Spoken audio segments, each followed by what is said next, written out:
Hi friends, welcome to Harmony Hills Home and Garden. I'm Jenny, we're gardening here in Baltimore, Maryland, Zone 7. Today we're talking about hellebores, whether they're brand new little baby ones, or a more established clump, or a second-year plant grown from bare root last year, or gallon-sized plants that we put in just a couple of months ago, or volunteer seedlings that you can barely find in here, but they're here. We have a lot of examples of hellebores or Lenten roses here in our gardens all around our property, and I'd love to talk to you about them today. So hellebores, also known as Lenten rose, are a wonderful category of plant that they're evergreen, they have leathery, thick, tough leaves. Deer leave them alone. In fact, the plants are toxic, so if you have a pet that tends to chew on your garden plants, you might consider not putting these where your pet can get at them. My dogs, they don't ever bother any of my garden plants. I'm so lucky that way, so I don't have to worry about that. But the deer leave them alone, the rabbits leave them alone, so they're wonderful for a woodland setting. They take full shade all the way up to part sun. They thrive in the shade. They flower in the winter. In fact, I guess the earliest known varieties of them flowered in the time frame of the northern hemisphere from like February until April, and that's why they get that name Lenten rose as the common name, because they're blooming during the Lenten season of the Christian holidays. They're generally, as a family, they're generally hardy in USDA zones 4 through 9, so they can take a pretty cold winter and they can take a pretty warm summer. They will thrive in a dry shade situation. Once they're established, they can take a drought condition. You need to give them a little bit of water, but they can handle a dry shade situation. The very first hellebores that I ever grew in any garden anywhere are these right here. These plants were purchased at a local garden center, I think it was 4 years ago. So this would have been the finishing of their 5th summer, I think. Or maybe it was 3 years ago and this is the end of their 4th summer. I'm not sure exactly. And I was looking for the tags so I could tell you what they are, and I found conflicting information. I have this tag, which these were both in the same plant.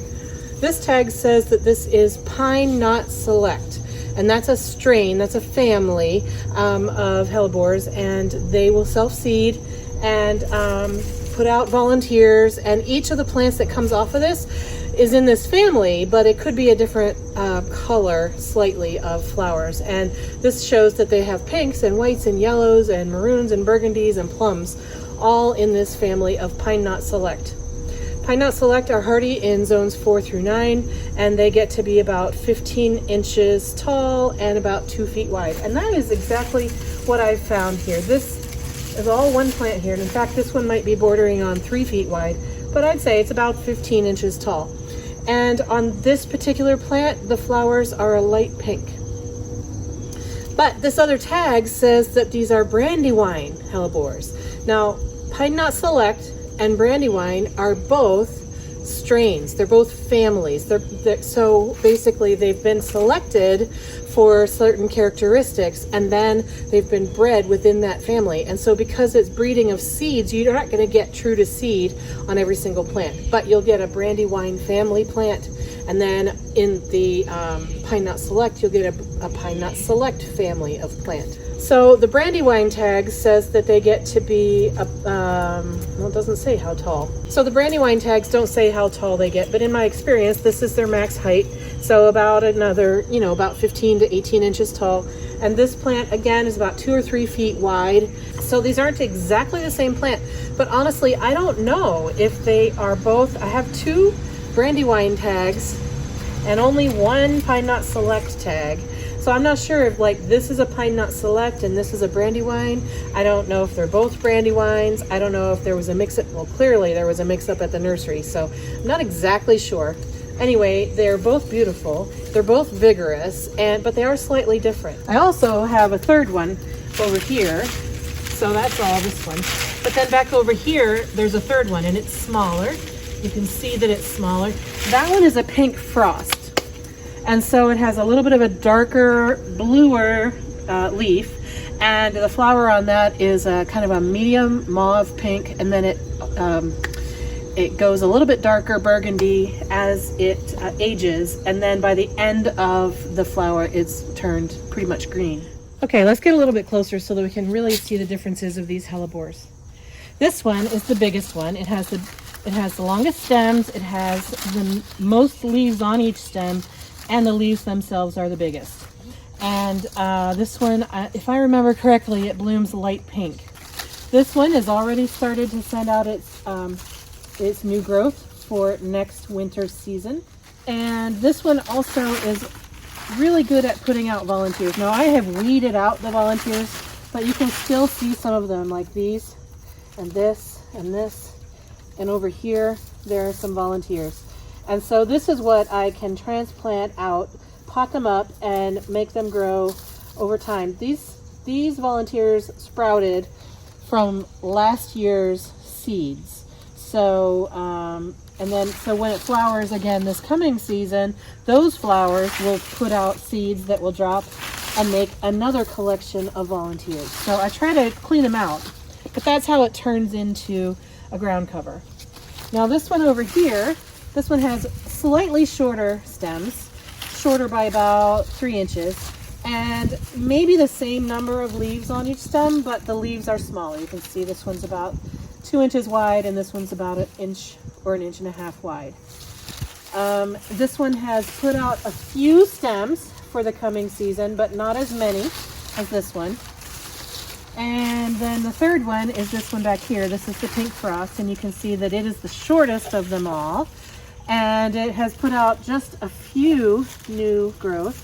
Like these right here are new, and the rest of these are old. The stems on these are a little bit of red in them. They look a little bit brownish red.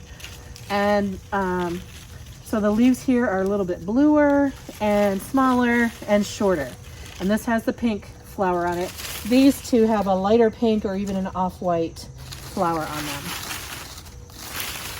Okay. Now, as far as volunteer seedlings, we do get volunteers off of these two plants. You can see some more here. Like here's one that's 2 years old.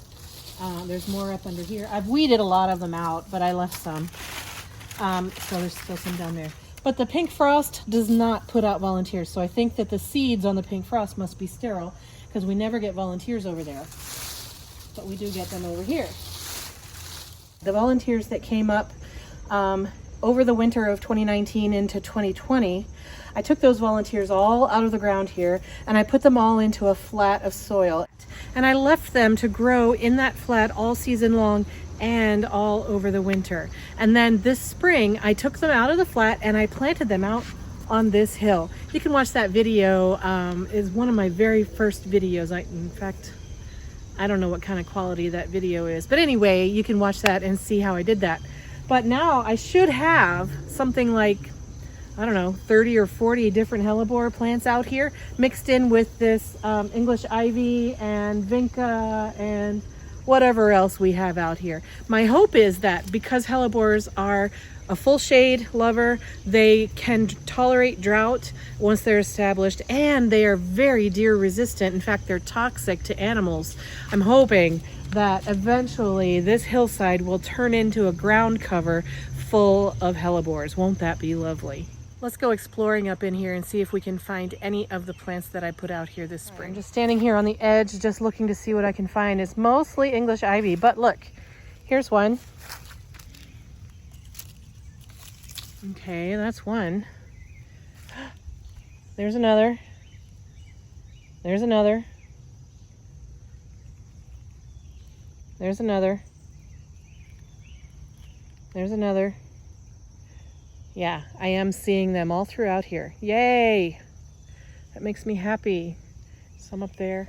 Okay, so I don't think every single volunteer plant that I put out here has taken and survived the summer, but a lot of them did. And so I do think that once these plants get established just a little bit more, I think they'll be self-seeding and then filling in this area, and eventually we'll have a beautiful hillside covered with hellebores. And won't that be great? I can't wait. So if these plants are about 4 years old, I did plant them from gallon-sized containers originally. So the gallon-sized containers were probably, 3 or 4 year old plants at that time. If you consider that, you know, this is a brand new plant this year. This is last year's volunteer. And so then the third year it'll have a few more leaves, and then the fourth year would be big enough to sell in a gallon pot. So these might be 8 or 9 year old plants right here, but I would say that they are fully mature at this point. So after I bought these and I started spreading their babies around the rest of the property, I wanted some more. I wanted different types. I wanted some double flowers. I wanted different colors. So I actually have a few other varieties of hellebores in my garden now too. This hellebore is called Great White, and it really is great. I bought these as small plants last year from Brex.com, and they came in little 2-inch pots. I planted them in the spring of 2020, and they pretty much didn't do anything last year. They had maybe only one stem of leaves that was about, I don't know, 4 or 5 inches in diameter, all told. About the size of, say, this one here. And that's all it did in the summer of 2020, the year that I bought it. But then the spring of 2021, it put out all of these huge stems here. And look at the size of this. This is like a foot, 12 inches or more across. We got a little bit of bird dew here. So this is going to be a huge plant. In its maturity, it will probably be about 2.5 to 3 feet in diameter. And the flowers on this are more upright. They face out instead of dangling down, and they're supposed to be double, and they'll be white. So I'm really excited to see. Maybe this coming season will be the first time we get flowers on it. It's only been leaves so far, but you can see that it's already started to send up its new growth for this coming winter, and I'm hopeful that we'll get some flowers on that this year. I have another Great White in another area, and I also have some more. Let's go see what else we have. In this section of the garden, I have several more hellebores. I have another Great White that matches the one. So what I did was I bought 2 sets of a collection, and each of the collections had a Great White, a Winter Plum, I believe, and then the third was Pink Frost. So I have 2 Pink Frost, 2 Great White, and 2 Winter Plum that came in that collection all at the same time in the spring of 2020, and they grew over the season of 2020 summer and 2021 summer, and now here we are in the fall of 2021, and this is what they look like. So this one here is one of the Winter Plum, and you can see that in the summer of 2021 it had these 3 leaf stems on it. And now it's started to put out its foliage for the winter of 2021 into the spring of 2022. So this is Winter Plum. This is a Pink Frost, and this is another Great White. So just like the one across there, Pink Frost. And then I think this one is also a Pink Frost right here. Oh no, this is a Winter Plum, and a Great White, and a Winter Plum, and a Pink Frost. And there's another Great White over there, and then the other Pink Frosts are spread around somewhere else. But again, all of these were planted from little 2-inch pots in the spring of 2020. They grew over 2020. They put out their leaves for this 2021 season. That's what these are. And now they're starting to put out their new leaves for the 2022 season, and that's what these are. So they're slowly growing into large size clumps. I think it'll be another year or 2 before they look as mature as those first 3 that I purchased. This is a Pink Frost that I bought at the same time that I had the other 3, the 2 Brandywine or Pine Knot Select, not sure what they are, and the 1 Pink Frost that was over there. This one is that same age. So you can see that this year's leaves are about 2 to 2.5 feet in diameter. And then it's already started to put out next year's leaves. And I'll show you, they already have some buds on them for their flowers. It is mid-October and they're already putting on buds for the coming winter season. That is crazy. This is the Pink Frost, and look, buds, flower buds already. Several of them. And in fact, this Pink Frost hellebore and the one that's in the trio down there, they both started blooming last year in November, and they bloomed all the way through until March. It was amazing. It was wonderful to have that evergreen leaves and the beautiful flowers coming all throughout the winter right here up against the porch. So I'm excited to have a Pink Frost down there and one here, and now I have a little baby one over here too. And I'm hopeful that all three of those pink frosts will continue that habit of blooming all winter long. This one is called Flower Girl, and it's one that I bought in a gallon-sized container in the spring of 2021, so just a few months ago. And so it spent the summer with three leaf stems on it, and now it's starting to put out its leaves for the coming winter. So it has survived here and is coming on.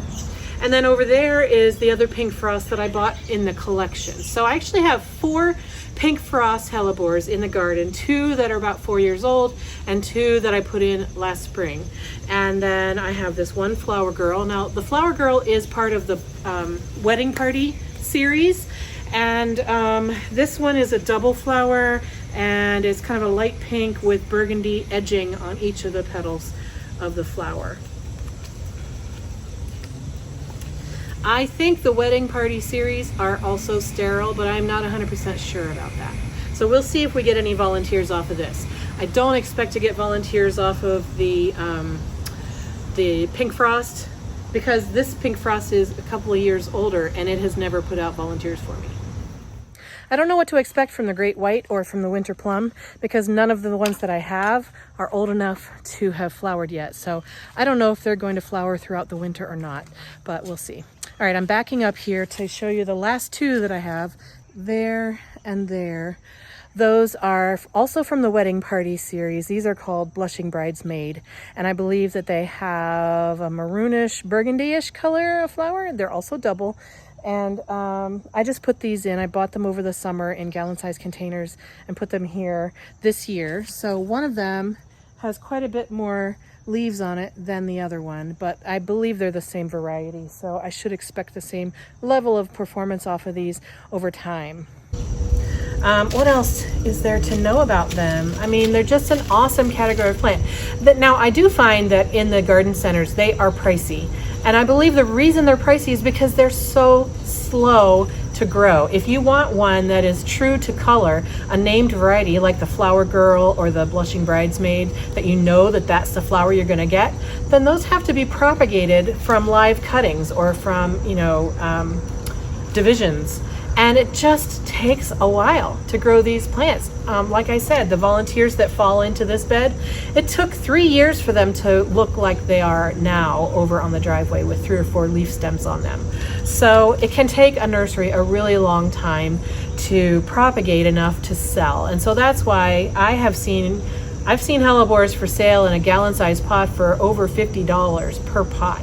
I think some of the ones that I purchased, they were priced for sale at $34.99, but I got them on a 50% off sale, so I only paid $17.50 for them. So I was willing to pay $17.50, but I'm not really all that interested in paying $35 for a hellebore. Although, on the good side, they are pretty indestructible. They're awesome evergreen dry shade plants where it's hard to find something that'll grow in that condition, and they're just so beautiful. So there's a lot of variety. There are a lot of different cultivars in production, and there are a lot of strains, families of strains that the seedlings come out a category of colors. So I really recommend to you that you find some hellebores. Maybe find a friend who has some volunteers for you.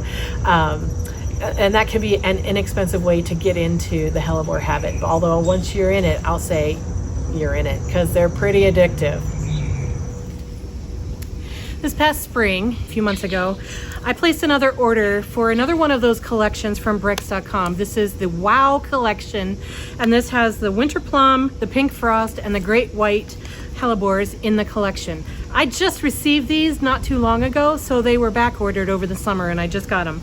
So I'm going to put these out here on this corner where I had hoped to have a hosta garden, but the deer had other plans for me. So I'm going to be placing these kind of just around here in between the hostas that are currently here. Next spring, I'll move the hostas to a different location and hopefully turn this into a hellebore garden that the deer won't bother. There's nothing special about planting these, although it is said that hellebores don't like to be moved. So if it's at all possible to plant them where you think you're going to want them to stay, that's probably best.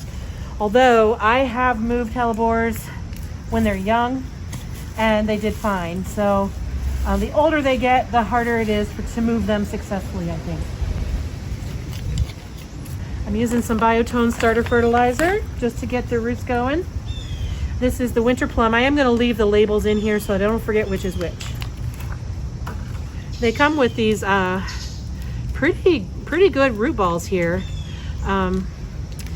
So I'm hopeful that I see new leaves coming up this year. I'm hopeful that this will be quickly established and flowering very soon.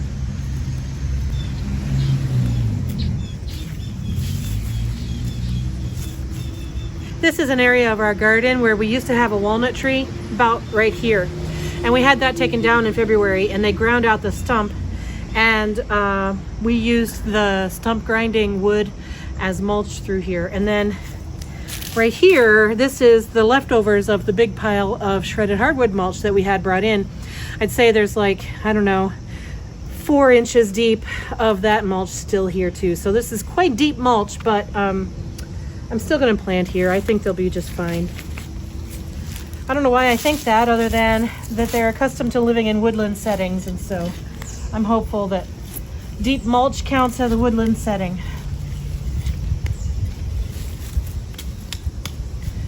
This wood chips that were ground up from the stumps, it's all decomposing, and that's what all this white fungus is. It's exactly what we want to see. This is the great white. So this is the one that had the big leaves in the backyard. And I think actually I'm not going to put this one over there just because that mulch is so very deep. I think I'll move it down this way. And this one is the pink frost. And again, we have more pink frost in the backyard. I think there's 3 in the backyard right now. And they're beautiful. They start blooming so early. It's awesome.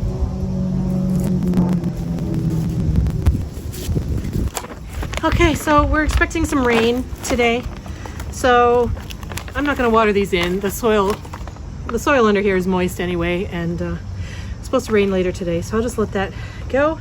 These hostas will come out next spring. The hellebores will take over. With any luck, this will be a gorgeous, deer-resistant hellebore garden. One last thing I forgot to talk about is what to do with the leaves.